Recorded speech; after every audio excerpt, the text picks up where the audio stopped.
Hi friends, welcome back to my channel. இன்றைக்கி நம்ம காலா jamun recipe தான் பார்க்க போகிறோம். வாங்க வீடியோக்குள்ளே போகலாம். அதுக்கு முன்னாடி நம்ம சேனலை ஃபஸ்ட் டைம் பார்க்குற வியூஸ் ப்ளீஸ் சப்ஸ்கிரைப் பண்ணி வச்சுக்கோங்க. அப்போ தான் நான் போடுற வீடியோஸ் எல்லாமே மிஸ் ஆகாமல் உடனே உங்களுக்கு நோட்டிஃபிகேஷனில் வரும். இந்த காலா ஜாமுனும் குலாப் ஜாமுனையும் மாதிரி தான் பண்ணுறது ரொம்பவே ஈஸி. ஆனால் கொஞ்சம் டிஃப்ரெண்ட்டாக பண்ண போகிறோம். வாங்க எப்படின்னு பார்க்கலாம். நான் இந்த காலா ஜாமுன் பண்ணுறதுக்கு இன்ஸ்டன்ட் குலாப் ஜாம் மிக்ஸ் தான் எடுத்துருக்கிறேன். இது 200 கிராம் பாக்கெட். நான் இதில் பாதி 100 கிராம் போட்டு தான் பண்ணுறேன். நீங்கள் உங்களுக்கு தேவையான அளவு எடுத்துக்கோங்க. இந்த இன்ஸ்டன்ட் மிக்ஸுக்கு பதிலாக நீங்கள் கொஞ்சம் மைதா மாவும் பால் பவுடரும் சேர்த்து கூட பண்ணலாம். இந்த இன்ஸ்டன்ட் மிக்ஸ் கூட கொஞ்சமாக அரை ஸ்பூன் போல் கீ ஆட் பண்ணிக்கோங்க. கீ சேர்த்து பண்ணிங்கன்னா நல்ல ஒரு ஃப்ளேவரும் இருக்கும், சாஃப்ட்னஸும் கொடுக்கும். ஸோ நெய்யை ஸ்கிப் பண்ணாமல் ஆட் பண்ணிக்கோங்க ஃப்ரெண்ட்ஸ். இப்போ இதில் கொஞ்சமாக தேவையான அளவு பால் சேர்த்து நல்லா சாஃப்டாக மிக்ஸ் பண்ணி எடுத்துக்கலாம். நிறைய பேர் பார்த்திங்கன்னா குலோப் ஜாமுன் மிக்ஸுக்கு தண்ணி ஊற்றி பிசைஞ்சு எடுப்பாங்க. பட் அதுக்கு பதிலாக பால் ஊற்றி மிக்ஸ் பண்ணி எடுத்திங்கன்னா ரொம்பவே செம்ம சாஃப்டாக இருக்கும். நீங்கள் இது வரைக்கும் ட்ரை பண்ணது இல்லைன்னா கண்டிப்பாக ட்ரை பண்ணி பாருங்கள் ஃப்ரெண்ட்ஸ். நம்ம பிசைகிற மாவு ரொம்ப கெட்டியாக இல்லாமல் கொஞ்சம் தளர்த்தியாக இருந்தால் தான் உருட்டும் போது ஷேப்பும் நமக்கு கரெக்டாக வரும், கிராக்கும் உள்ளது. அதே மாதிரி எண்ணெயில் போடும்போதும் சுத்தமாக வெடிக்கவும் செய்யாது. ஸோ அதை மட்டும் கொஞ்சம் கவனமாக பார்த்து பண்ணிக்கோங்க ஃப்ரெண்ட்ஸ். இந்த மாதிரி சின்ன சின்ன டிப்ஸை ஃபாலோ பண்ணாலே நமக்கு குலோப் ஜாமுன், காலா ஜாமுன் கிராக் எதுவும் இல்லாமல் சூப்பராக ரவுண்டாக ஷேப்பாக கிடைக்கும். இப்போ மாவை நல்லா சாஃப்டாக பிசைஞ்சு எடுத்தாச்சு. இதில் ஒரு சின்ன எலுமிச்சம்பழம் அளவுக்கு மாவை தனியாக நான் எடுத்து வச்சுருக்கிறேன். ஏன்னா இதில் கலர் மிக்சிங் பண்ண போகிறேன். இந்த ஃபுட் கலர் வச்சு தான் நம்ம இன்றைக்கி காலா ஜாமுன் பண்ண போகிறோம். ஸோ எந்த கலர் இருந்தாலும் நீங்கள் யூஸ் பண்ணிக்கலாம். நான் கொஞ்சமாக க்ரீன் கலர் ஆட் பண்ணியிருக்கிறேன். நம்ம எந்த ஃபுட் கலர் சேர்க்குறோமோ அந்த கலரை சேர்த்து கட்டி எதுவும் இல்லாமல் நல்லா மிக்ஸ் பண்ணி எடுத்துக்கணும்.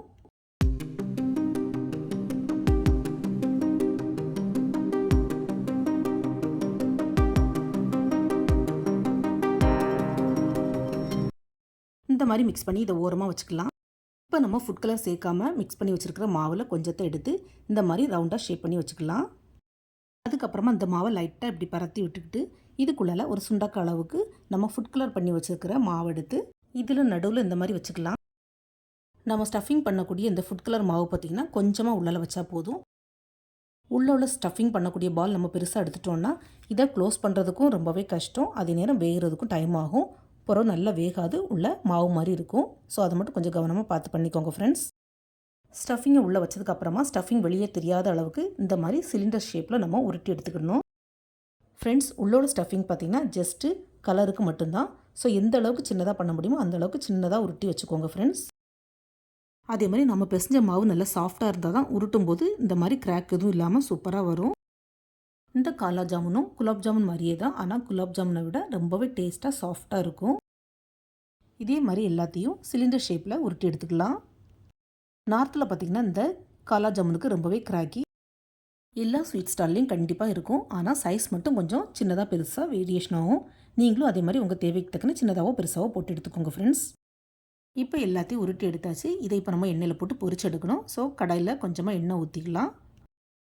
ஃபஸ்ட்டு போடும்போது ஃப்ளேமை லோ டு மீடியமில் வச்சுக்கோங்க. அதுக்கப்புறமா கொஞ்சம் வெந்ததுக்கப்புறம் நம்ம திருப்பி போட்டதுக்கப்புறமா மீடியம் டு ஹையில் வச்சு பண்ணிக்கோங்க. இந்த காலா ஜாமுனை நம்ம பொரிக்கும் போது குலாப் ஜாமுன் மாதிரி இல்லாமல் கொஞ்சம் ஒரு ஸ்டேஜ், அதாவது கொஞ்சம் டார்க்காக தான் பொரிச்சு எடுக்கணும். ஏன்னா பேரை பார்த்தாலே உங்களுக்கு கண்டிப்பாக தெரிஞ்சிருக்கும். காலா ஜாமுன், காலாங்கிற போது ஹிந்தியில் பிளாக் கலர். ஸோ இந்த மாதிரி நல்ல ப்ரௌன் கலர் பிளாக் ஆகிறது வரையும் நல்லா பொரிச்சு எடுக்கணும். அதே நேரம் வெளியில் கரிஞ்சிடவும் கூடாது. இந்த மாதிரி நல்ல டார்க் ப்ரௌனாக கருப்பு கலரில் நம்ம எடுத்தால் தான் உள்ளோட ஸ்டஃபிங்கும் நல்லா வேகும்.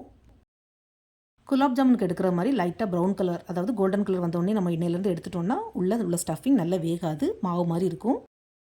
ஸோ காலா ஜாமுன் பண்ணுறதுக்கு இந்த ஸ்டேஜ் ரொம்பவே இம்பார்ட்டன்ட். ஸோ இதை மட்டும் கவனமாக பார்த்து பண்ணிக்கோங்க ஃப்ரெண்ட்ஸ். பாருங்கள், எண்ணெயில் பொரிச்சதுக்கப்புறமா காலா ஜாமுன் சுத்தமாக கிராக் எதுவும் இல்லாமல் சூப்பராக வந்திருக்குது. இதே மாதிரி மற்றதையும் பொரிச்சு எடுத்துக்கலாம்.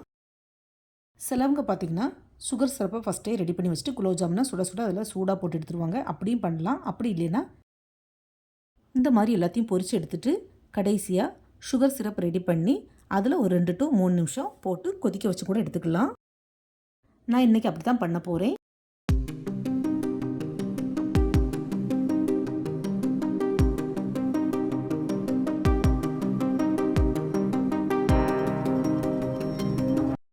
இப்போ அவ்வளோத்தையும் பொரித்து எடுத்தாச்சு. இப்போ நம்ம சுகர் சிரப் ரெடி பண்ணிக்கலாம். சிரப் ரெடி பண்ணுறதுக்கு நான் 100 கிராம் மாவுக்கு 150 கிராம் சுகர் எடுத்துருக்கிறேன். மும்பையில் உள்ள ஜீனி பார்த்திங்கன்னா ரொம்பவே பெருசாக இருக்கும், ஆனால் இனிப்பு கம்மியாக இருக்கும். ஸோ அதனால் கொஞ்சம் ஜாஸ்தியாக எடுத்துருக்கிறேன். உங்களுக்கு இனிப்பு கம்மியாக போகுதுன்னா நீங்கள் கொஞ்சம் கம்மியாகவே ஆட் பண்ணிக்கோங்க ஃப்ரெண்ட்ஸ். இந்த ஜீனியில் 1 to 1.5 கப் தண்ணி சேர்த்து நல்லா மிக்ஸ் பண்ணி விட்டுக்கலாம். இதை இப்போ கொதிக்க விடணும். இந்த சிரப்புக்கு பாகுபதம் எதுவும் தேவையில்லை. ஸோ நல்லா ஜீனி கரைஞ்சி இதோட கலர் கொஞ்சம் லைட் ப்ரௌன் கலராக வரும். அது வரையும் வெயிட் பண்ணலாம். பாருங்கள், இருந்ததுக்கு இப்போ ஜீனி நல்லா கரைஞ்சி கொஞ்சம் சிரப்பக்கத்துக்கு வந்துடுச்சு. இந்த ஸ்டேஜில் கொஞ்சமாக 2 to 3 கிராம்பை தட்டி சேர்த்துக்கலாம்.